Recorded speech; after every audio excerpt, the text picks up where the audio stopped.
Welcome, everyone, to the Iowa Hunger Coalition's December 2025 monthly meetup. My name is Luke Elzinga. I'm the Policy and Advocacy Manager at the DMARC Food Pantry Network in Des Moines. I also serve as the board chair of the Iowa Hunger Coalition. We host these monthly meetups every month, third Wednesday of the month at 10 a.m., just to provide the latest news and updates on anti-hunger policy. So, if you are not familiar with the Iowa Hunger Coalition, we are a membership-based 501c4 nonprofit organization. We have a volunteer board of directors, no paid staff members, but we do have a contract lobbyist. John and Cindy Peterson are our lobbyists at the State House, and we really work to bring individuals and organizations together to address food insecurity and build equitable food systems in our state.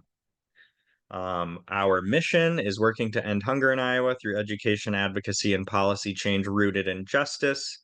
And our three guiding principles are hunger is a policy choice, nutritious food is a human right, and ending hunger requires solidarity, not just charity. And if you'd like to learn more about any of those guiding principles, visit our website, iowahungercoalition.org.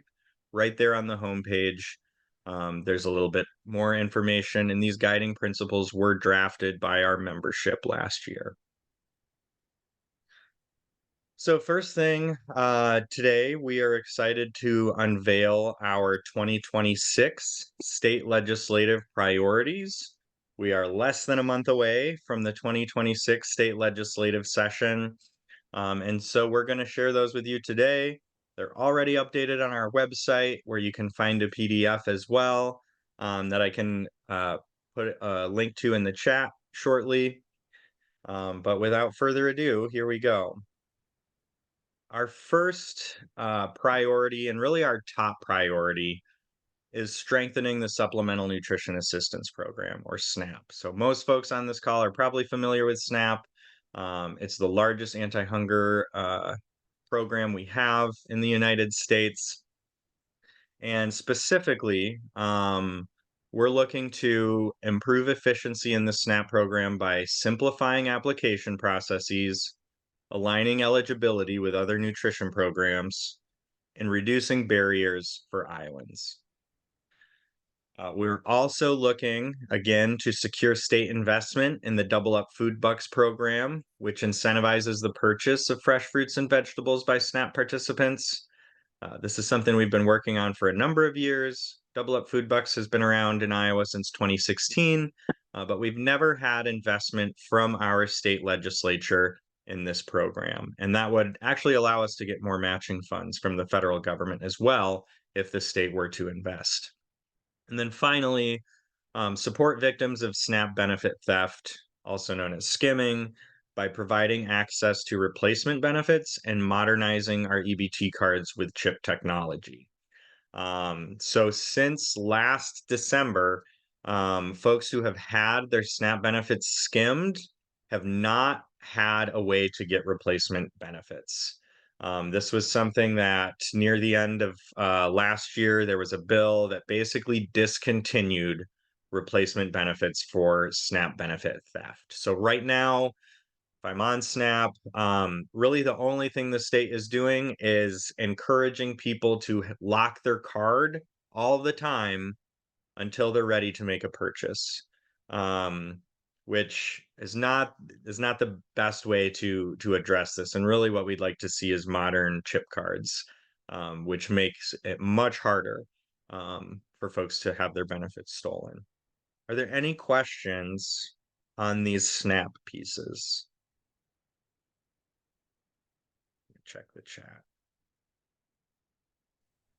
All right, and we'll have time for questions at the end on all of these too. Our second kind of area of priority is building on the success of the Choose Iowa Food Purchasing Program. So this was started as a pilot program 2 years ago, providing matching funds for food banks and schools for local food purchases. They needed to be through Choose Iowa vendors, which is kind of our Iowa grown and produced brand.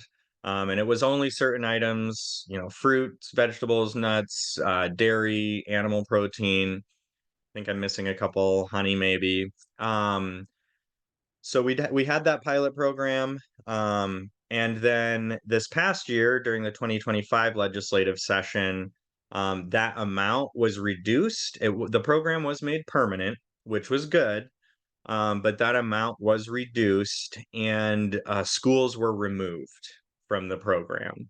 So less money, and it was only going to food banks. So what we want to see this year is getting back to where we were, if not more, providing additional matching funds for local food purchasing to food banks. And we'd also like to see this again have schools added back in, and also early childcare centers as well. Our next area is around streamlining school meal access. First, we want to increase efficiency and access to free, high quality school meals for kids with household incomes up to 185% of the federal poverty level. You've heard us talk about this before. It's maybe just worded a little differently, but this would basically remove the reduced price category. So if you qualify for reduced price, you would receive free school meals. Um, and then the second piece is around championing data-driven nutrition standards for Iowa students to ensure the best health outcomes for our children to learn and thrive. We know there was a bill last year that would have drastically changed Iowa's school nutrition standards. We want to make sure that our school nutrition standards are being based on evidence and data, and not the whims of our legislators. And then our final one is ensuring Iowa's annual participation in the summer EBT or Sunbucks program, and really don't have any additional notes on that. Pretty straightforward. We know the governor is opposed to this, but we are going to continue advocating for this because honestly, I cannot think of a better return on investment for the state. It would cost us $2.2 million in admin funds to bring in $29 million in direct grocery support for 250,000 children across the state of Iowa. Any questions? I'm going to stop sharing real quick on our policy priorities or agenda for 2026. Luke, this is Claudia. Would you just repeat that amount? The state investment and then the projected outcome. Yeah, so this is based on Iowa HHS's own projections. They estimated that 244,000 Iowa children would be eligible for summer EBT, and it's $40 per month per eligible child for 3 months, or $120 over the course of the summer. And so when you do that math, it's about $29 million of benefits that would be coming into the state. We would have to pay half of the administrative costs for that, which would be about $2 million, 2.2 million. So, Okay, thank you. yeah. Luke, what has the governor's response been to the feedback about the summer program? Well, the Healthy Kids Iowa program, which is what the governor chose to do this year, we still have not seen a final report released. It was supposed to come out in October. Obviously, with the shutdown and everything else, HHS has a lot on their plate right now. We're not sure when that's going to come out. The cynic in me thinks it might be Christmas Eve or something like that. But we will find out kind of what the impact has been. We've not gotten a clear response from the governor's office or from Iowa HHS as to whether or not they're going to be doing Healthy Kids Iowa again next year. I think it's safe to assume that we're not going to be doing summer EBT in 2026. The state has until January 1st to submit a notice of intent if we are going to do summer EBT. A lot of you have signed on to a petition. Paige Chickering, who is on our board and works for Save the Children, really led that this year, delivered those signatures to the governor's office. We really have not gotten a response, and we don't know what the plan is for next summer.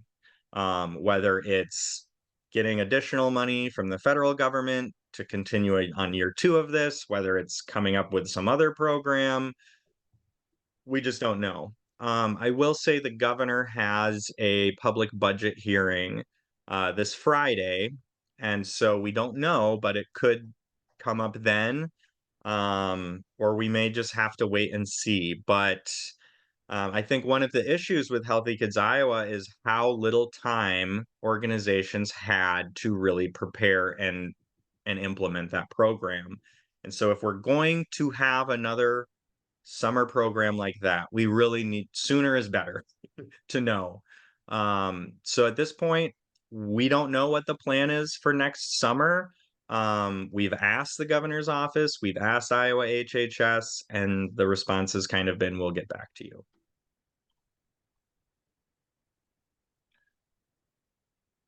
Look, I just have a couple questions again, maybe on the summer EBT too. And so with the program that we ran last year, which was handled mostly through food banks and places like that, if it went back to summer EBT, would it hurt those organizations in any way?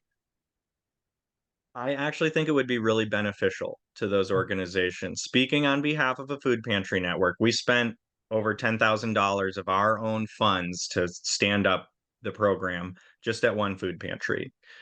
We've heard from a lot of food pantries that this was incredibly stressful for them. They were fundraising to support it. I spoke with volunteers who said, like, I feel like I have a full-time job now just running this program. Everyone was working very hard to make the program a success. But it was really draining. And we even heard from some food pantries who were just extremely burnt out after this summer.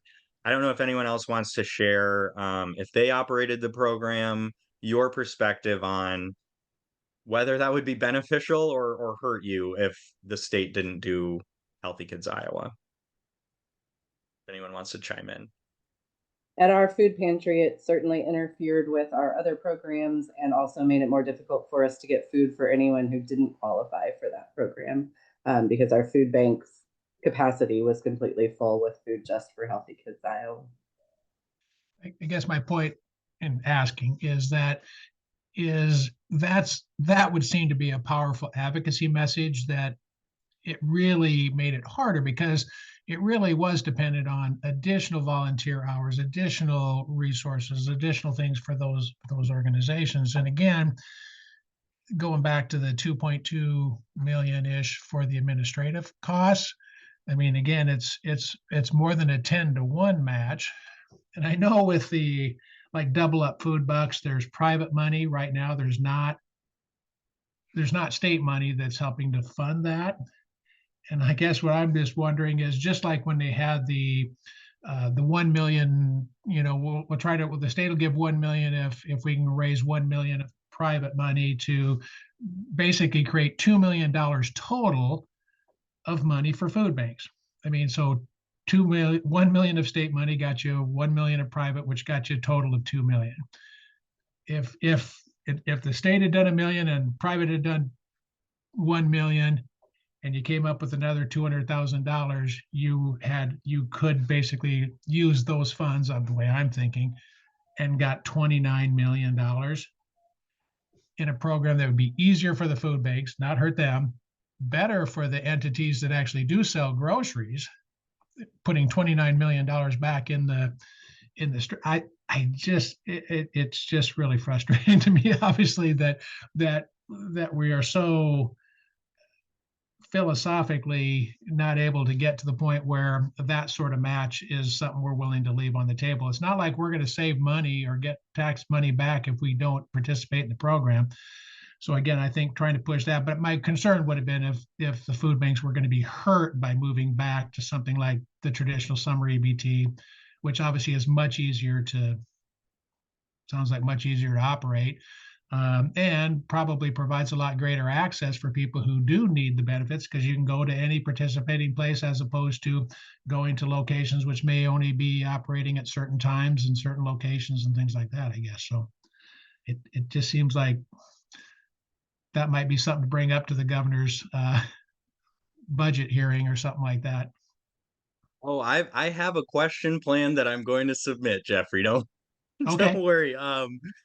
Because you bring up all of these are great points and things that we've been, trying to raise. And I will say USDA has confirmed private entities could come up with the money and donate it to the state to cover the admin costs. Now, that would be if the state would be willing to accept those and operate the program. I would hazard a guess that food banks and food pantries across the state spent more than $2.2 million to stand up Healthy Kids Iowa this summer. I'm almost certain.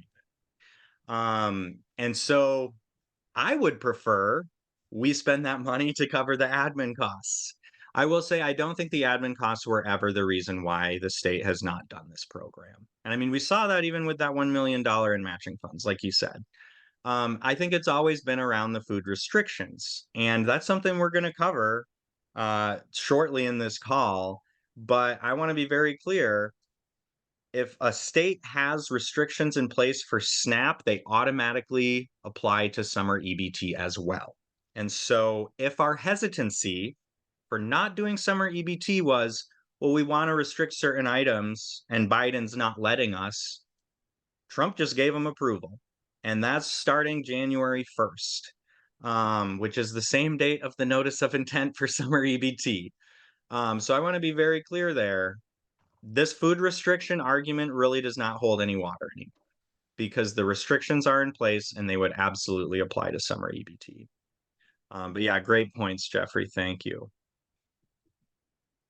I was just going to say, if anyone else wants to share in the chat their experience with Healthy Kids Iowa and whether you think doing summer EBT would be a benefit for food pantries and the work you do, please share that.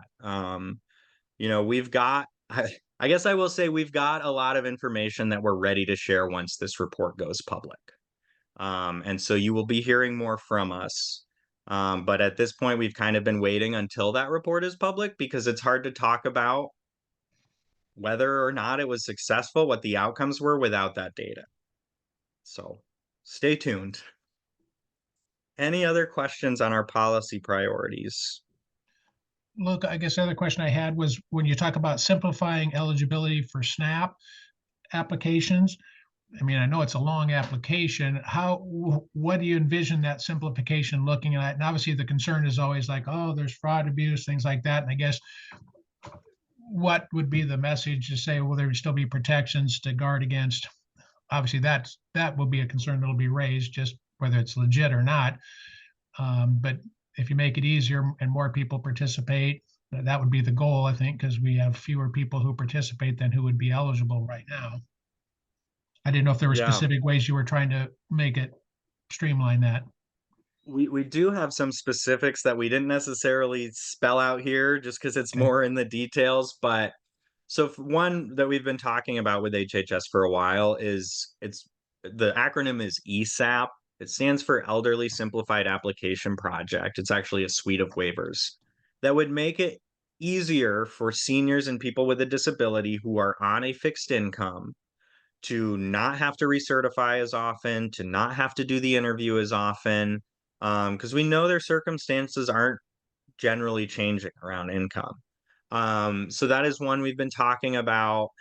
You mentioned the application length. I think, that as well. And some of this might not necessarily be introducing a bill, but, how can we advocate with our state legislators, with our state agencies to see if we can see some shifts without legislation? Obviously, this is our legislative priorities, but so there's a few things we're looking at there. And then I would also note we don't have on here defend against any adverse changes. That's something we are fully prepared to do. And we've kind of heard there might be some things that would actually make it more difficult. And so, pushing back on anything that's going to lead to even less participation. The state's participation rate that they share for SNAP is about 45% of eligible folks are participating, and that's just based on income. So it's kind of a loose estimate, but that's from the state's own monthly participation report. Thanks. Any other questions on our policy agenda? I can't minimize because I'm recording. Otherwise, I was going to post the link. But if you visit iowahungercoalition.org and go over to advocacy and policy priorities, that page should be updated now with our 2026 priorities in a PDF that you can look at and print out. But it's the wording is I just copy pasted. So what you saw in the slides is what it is. All right, well, I am going to share my screen again. And thank you, Nicole, for posting that in the chat.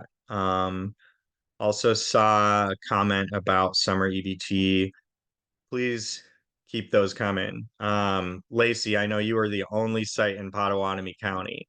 And obviously things could have been done better if we had summer EBT.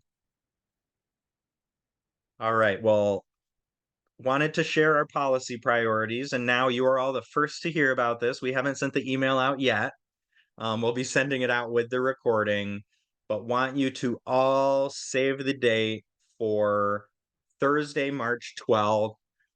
We'll be hosting Voices from the Front Lines of Food Insecurity Day of Action. It is our first kind of lobby day that we have hosted as the Iowa Hunger Coalition. We've partnered with other groups in the past on lobby days. This year we're hosting our own. We're really trying to bring the voices from the front lines of food insecurity, people with lived experience, food pantry workers and volunteers, food rescue organizations, food banks to talk about the support that they provide to frontline organizations, and just everyday advocates. So save the date. We'll send an email out today or tomorrow, depends on how much time I have this afternoon. We'll have that lobby day on the 12th. We've got the legislative dining room from 7 to 9, and then we'll be meeting with legislators.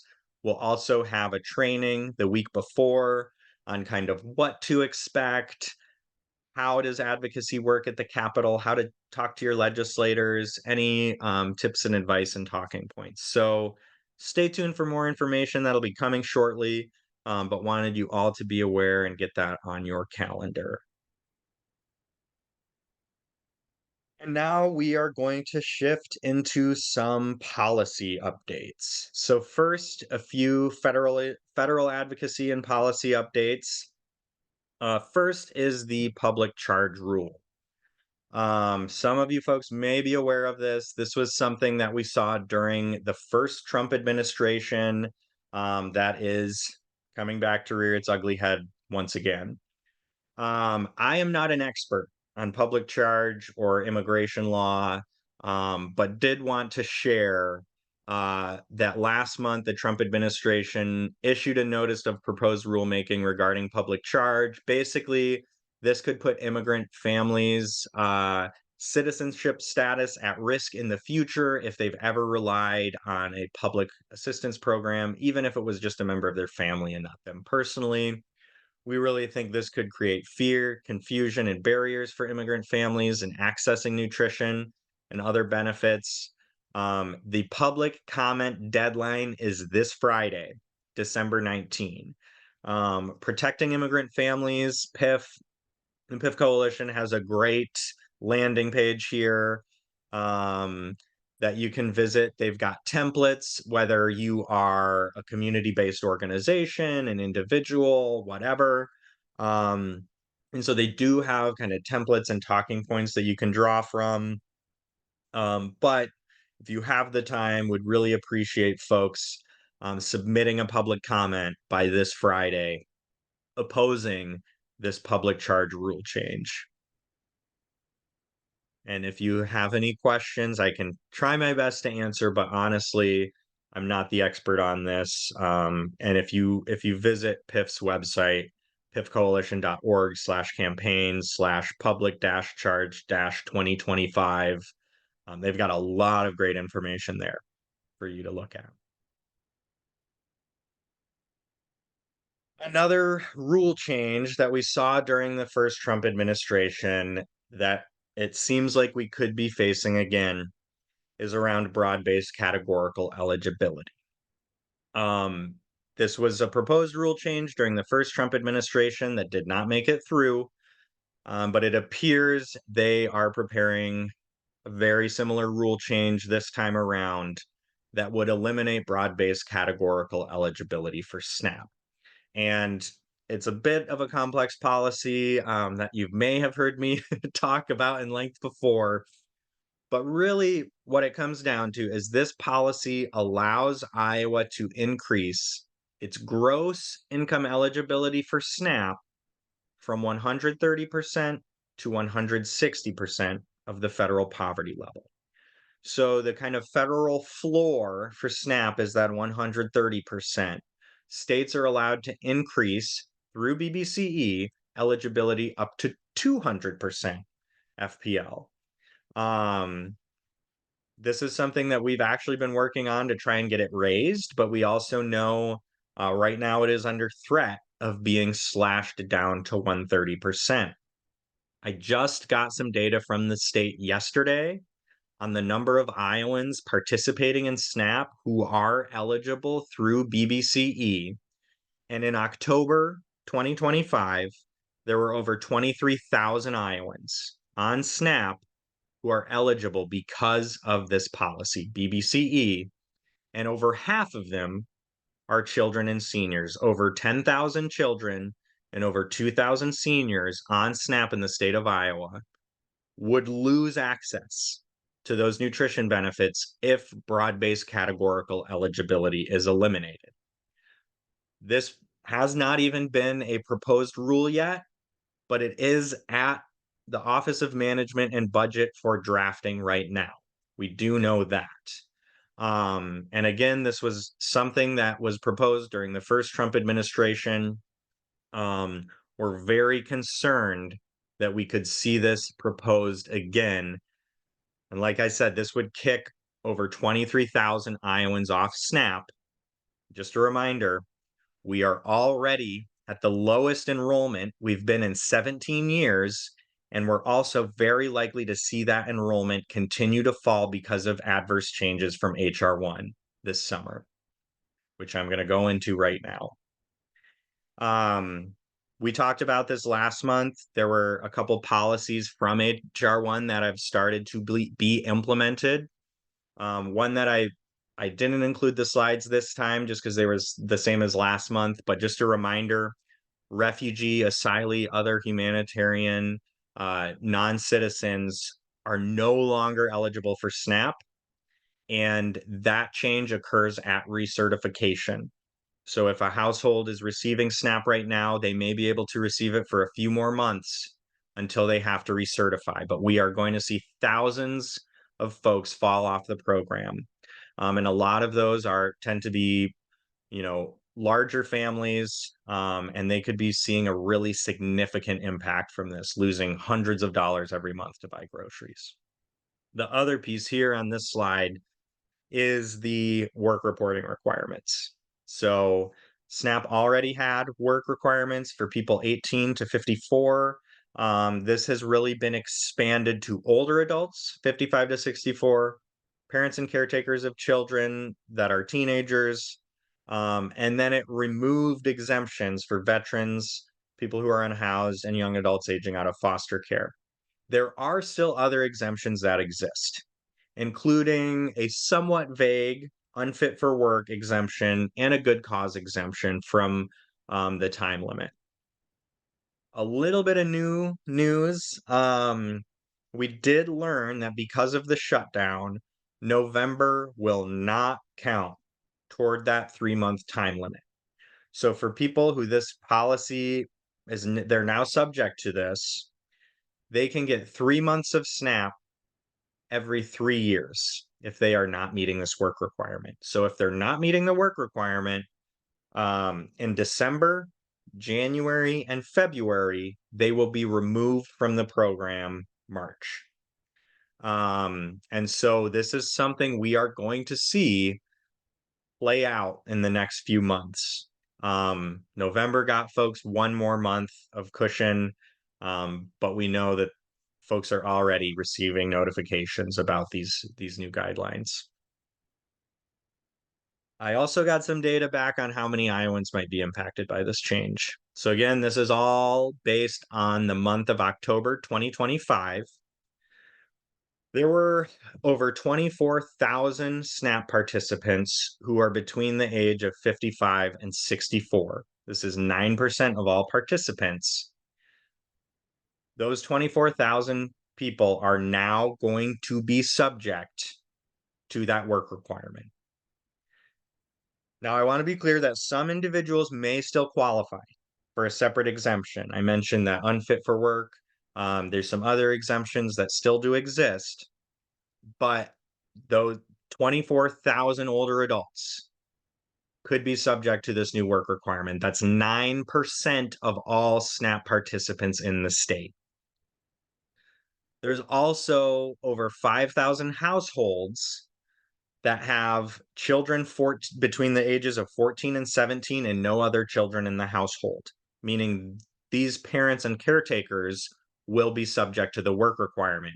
Now, if they don't meet the work requirement, they lose their benefits, but their children can still receive theirs. But obviously, we know if a household's grocery budget is decreased, that impacts everyone in the household. And so there's about 4% of all households that are going to be affected by this. These households contain almost 7,000 children and about 14,000 total individuals, meaning there's about 7,000 adults who could be subject to this and lose their SNAP benefits. And again, want to be clear, some individuals may still qualify for a separate exemption. For those categories that were previously exempt, veterans, unhoused people, and young adults aging out of foster care, we really don't know what the impact of this is going to be.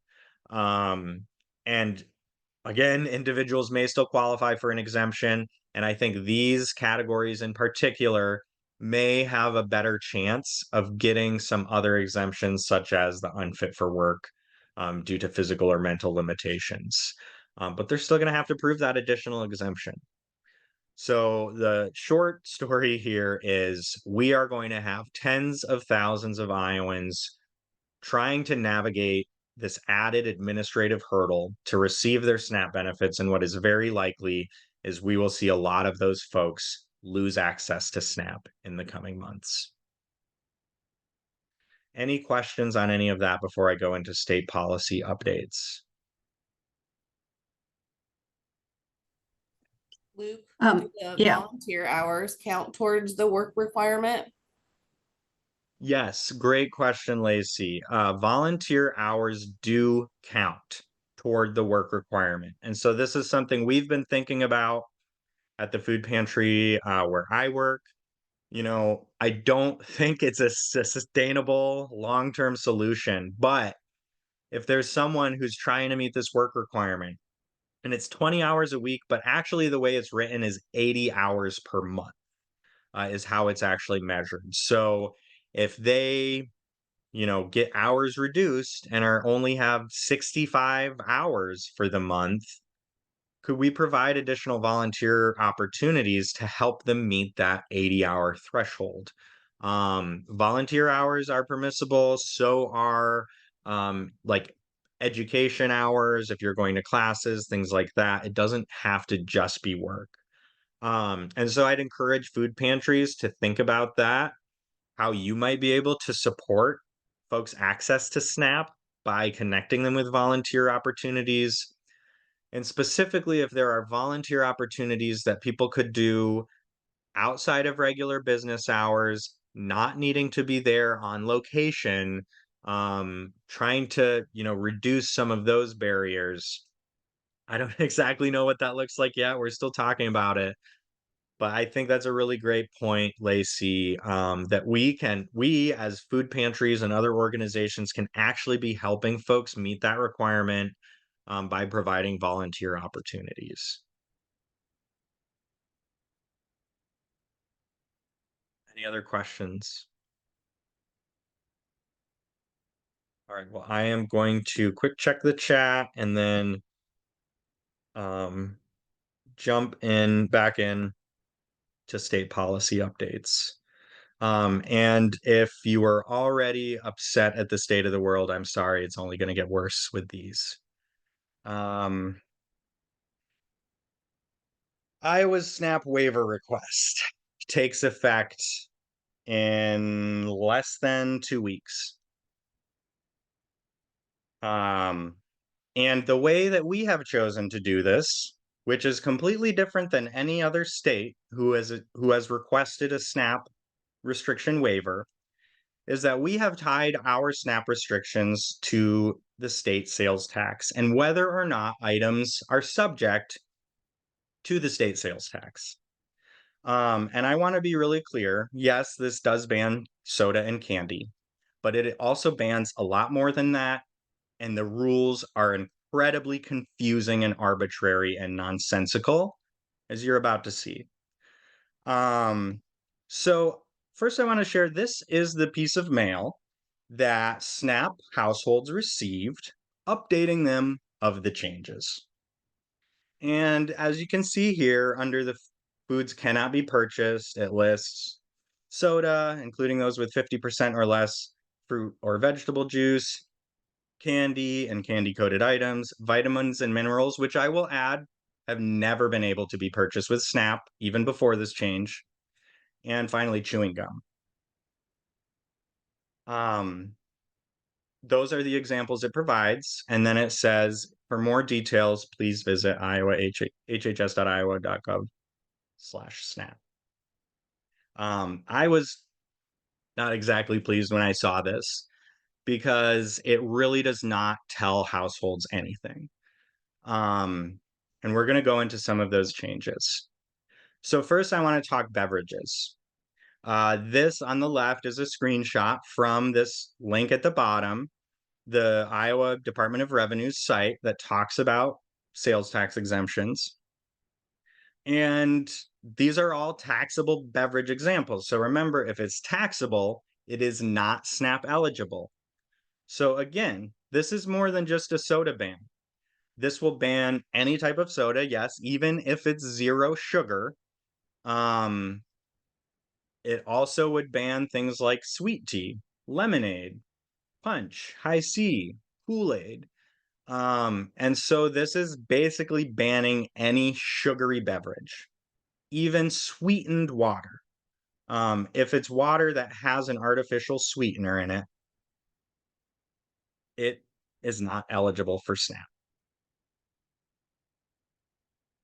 Next, I want to go through the candy guidelines and some examples. And this is also very confusing. So for instance, you will not be able to buy a Snickers bar, but you will be able to purchase a Snickers ice cream bar because ice cream is not considered candy. Also, anything that requires refrigeration or that contains flour is not considered candy. So a Twix bar is eligible. A Snickers bar is not, but a Twix bar is because it contains flour. Now, granola bars, or you can see here on the left, fruits, nuts, or other ingredients in combination with sugar, chocolate, honey, or other natural or artificial sweeteners and blah, blah, blah, blah, blah, blah, blah, blah. Now, granola bars are also listed down here near the bottom. You can see granola bars unless they contain flour. This example on the right is a fruit and nut bar that is just fruit, nuts, and it uses honey as both a sweetener and a binder. Because it contains honey and because it does not contain flour, it will be banned from SNAP. Another example that is very clearly spelled out on the state's website, you will not be able to purchase marshmallows, but you will be able to purchase marshmallow cream. And again, I want to stress, this is very confusing, and unless you are an expert in the Iowa code on the sales tax exemption, and even if you are, it is not straightforward. This is going to be incredibly hard for retailers and consumers. The state actually put out a list, and I'll share the link soon, around prepared foods. A lot of prepared foods are going to be banned from SNAP, and I want to mention that was not mentioned anywhere on the letter that went out to households. So for instance, we can see here an example of a cold pizza slice and whether or not people would be able to purchase it from a store. So the difference here is one of them is a pizza that was made on site.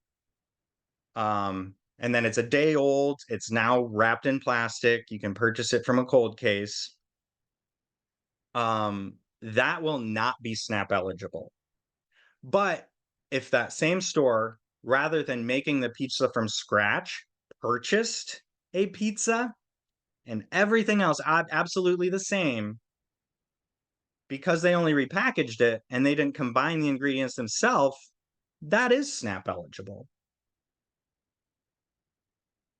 Now we're going to get into sandwiches. There's literally 6 examples of sandwiches that the state provides in this document, and some are eligible and some are not.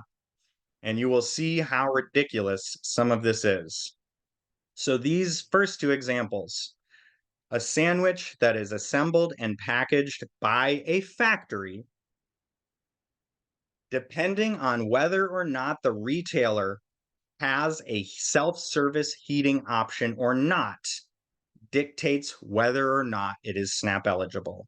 This basically bans these items from convenience stores that have a microwave. And again, the only difference here, same exact food product, whether or not I'm allowed to heat it up, dictates whether or not I can purchase it with SNAP. Now, custom-made on-site deli sandwiches handed to customers, those are not SNAP eligible. Frankly, those have not been SNAP eligible. But if they put just make it on site, it's weighed and priced, put it in a cold case to choose from, whether or not they have a heating facility again.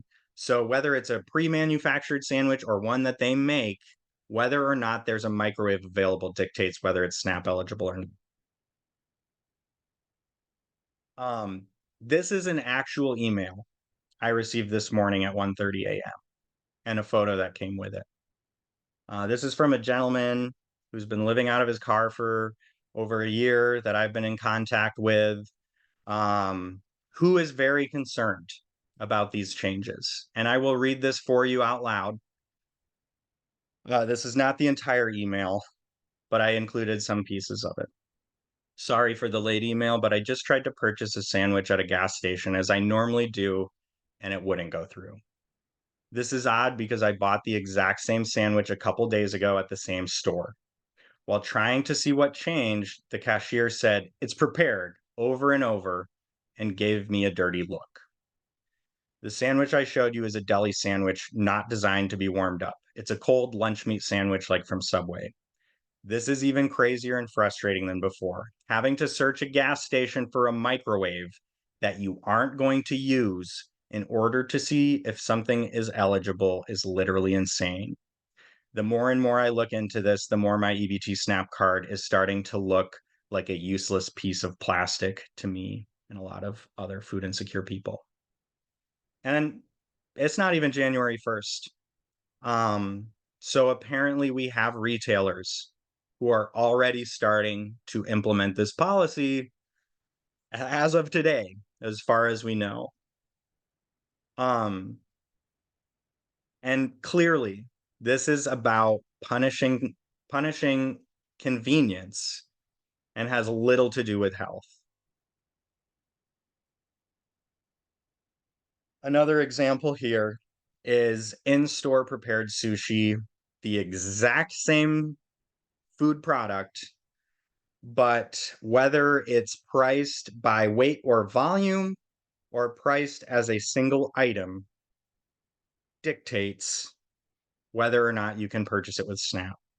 And I use this example because I think it's very clear that it shows these are the exact same product, depending how the retailer prices them determines it. But I also just wanted to use this opportunity for this meme from Monsters Inc. If there's any fans. This is not about sushi, but it is about ridiculous guidelines that are going to be completely confusing for retailers and consumers. Now, here's one of the maybe the most egregious examples that I want to bring up. Again, this is from the state's own document that they shared. Fruit cup is sold with a spoon attached to the cup by the seller. That will no longer be SNAP eligible because food that is sold with eating utensils provided by the seller is no longer SNAP eligible. But a slice of cake that's baked by a retailer served with a fork is SNAP eligible because there's an exemption for bakery items, even when they are sold with utensils. Fruit cup with a spoon, not SNAP eligible. Slice of cake with a fork, SNAP eligible. There's also this piece that I'm still trying to wrap my head around that says if food is sold for consumption on the premises of a retailer, the food is rebuttably presumed to be prepared food. Rebuttably presumed means you have to basically the legal argument is thrust onto the retailer. They have to prove that it's not sold for consumption on the premises. Premises of a retailer means the total space of facilities, blah, blah, blah.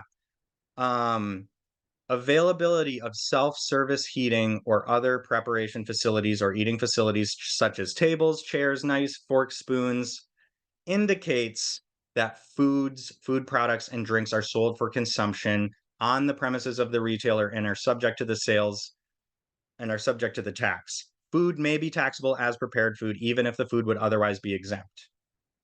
Does this mean that if a Casey's has a booth for people to sit at, or a bench outside, or a picnic table outside, that anything they sell would no longer be SNAP eligible? I sincerely hope that's not the case. But it is extremely confusing. And again, I just want to reiterate how complicated this is. I think the state thought they were doing the easy way by tying this to the list of taxable foods, but it is not clear cut. And we've been saying this all along. This is going to have not only a huge impact on people who use SNAP, especially folks who are unhoused. I mean, what are they supposed to do? Buy like raw chicken breasts, raw milk? No, they need to buy prepared foods. And we are banning prepared foods from them. This is going to have a huge impact on SNAP participants, but it's also going to have a huge impact on our retailers and our local economies. 1 in 3 SNAP participants in the state of Iowa lives in a border county. Now, Nebraska is also going to have a ban go into effect in January. It is just soda and energy drinks. Missouri was just approved for one that will go into effect, I think, halfway through 2026. Ours is going to be more restrictive than any other state in the country. And there is nothing stopping SNAP participants from using their benefits in another state, which means folks, especially those who reside in border counties, could cross state lines to do their grocery shopping free from the government peering in their grocery cart. And just in a single month, these border counties see $23 million in economic activity generated thanks to SNAP's economic multiplier effect. Hy-Vees and Fairways may be able to, update everything with their changes. Small independent retailers, this is going to be much more difficult. And the state's suggestion for them is actually contact your general counsel. I think a lot of the bigger chains can afford those lawyers to go through this, but again, smaller retailers are not going to be able to do this. Our greatest fear is that we see SNAP retailers drop out of the program entirely and stop accepting benefits. So, on that cheery note, are there any questions?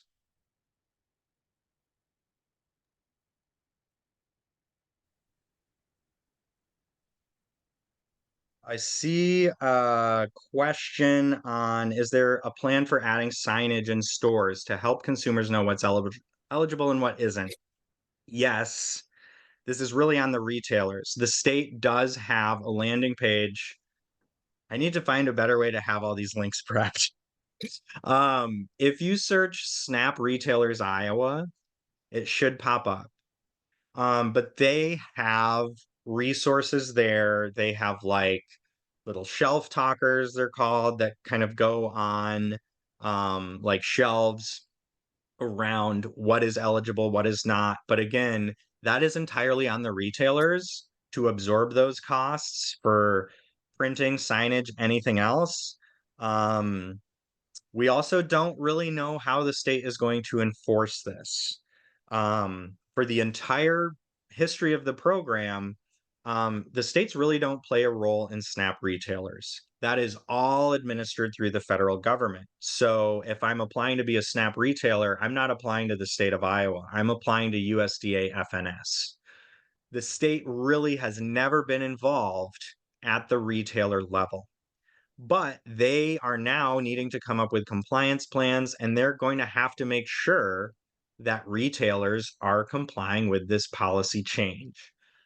We don't know what that cost is going to be. We don't know exactly what that looks like, whether it's like secret shoppers or what. But I think retailers may be scared of any potential action. I mean, I was even trying to think of an example. Let's say I buy a sandwich at Hy-Vee or something, which doesn't have like a microwave open to the public, but it does have a spot where I could sit down and eat it. And maybe there's forks available. Am I even going to be able to buy that there? If I ask an employee, hey, could you warm this up for me? Am I asking them to commit tax fraud? There are just a lot of unknowns. And again, this is really going to be difficult. I see a question from Blake. Do you think big retailers, convenience stores will start labeling each product if it's eligible, like a sticker or line on the label? I think each product would be probably not possible. They may look at specific aisles, like the candy aisle. So some of those questionable products, we don't know. I will say, like, my local Hy-Vee, some of those prepared foods will have a little sign that says EBT eligible, and I have been taking pictures to see if those signs are still around come January 1st. So that's something you all could be doing, I think, in your own community, and probably something I don't want to annoy store employees, but I might just start asking when I'm at the gas station, like, hey, is this SNAP eligible? Is this SNAP eligible? I think that this is also going to cause a lot of stress for those cashiers and folks working the register who don't want to be put in this situation and get in arguments with folks over whether or not they can buy items. And it's going to be really stressful for people on SNAP, but also store employees who are now going to have to be the food police.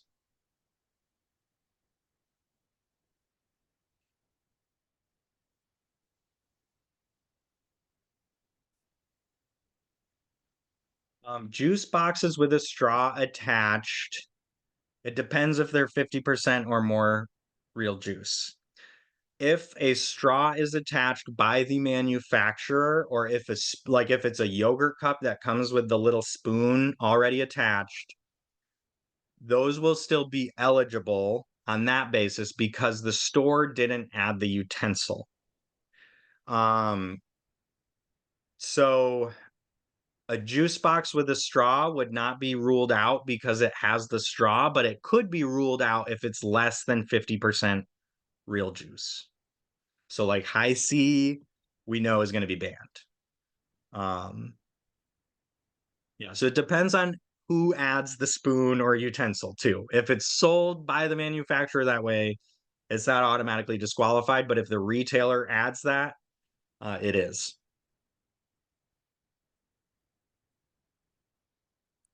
Okay, well, we're just about out of time. Um, want to encourage you again all to save the date for March 12th. Also want to share there's a number of other days on the Hill. Mallory, I see you're on the call. If you want to share any information about the Iowa Food System Coalition Day on the Hill, I know the Iowa Food Bank Association has their Day on the Hill on January 28th. I would encourage you to attend as many of these as you can. We will have ours on the 12th, and we'll have a training ahead of time. But please, if there's others, share them in the chat. I'm going to be up there all the time, but as many folks we can get at the Capitol raising awareness about these issues, the better. Yeah, Sharma, did you have something? Yeah, it's not directly related, but as we see, we write lots of documentation here in the report. So we have a technology developed here. If you want to save some time, it's more professionals, highly user-friendly, especially developed for like lawyers, doctors, report writers like us. It's highly efficient, pretty accurate. I see some lawyers in Iowa, they're using it. Some professor from Iowa State using it. So give it a try. Save some time. Yeah, thank you for sharing that. I've got some old Snap PDFs that I might have to see if that'll work because they're causing me some issues. So thank you so much for sharing that. It's better than GPT because more user friendly. It will create a document for you right away in a well nice format. You don't need to copy paste anywhere.